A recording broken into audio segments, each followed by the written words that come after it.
tutorials to see how to update how a student sees their grades in Moodle. You want to go to the course settings at the top and choose grades.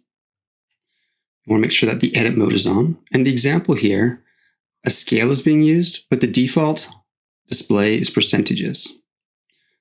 So under the grader report, we can choose the different options. Underneath setup, it's course grade settings. Once you get here, you want to head over to the grade item settings, and we can see the display type by default is set to percentage.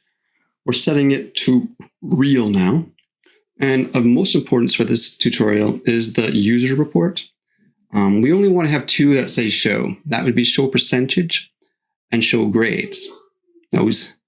So once we do that, everything else should be hide. Oh wait, we actually want to show the feedback. So high percentages show feedback.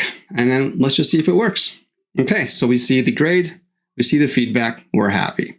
Okay, that's everything.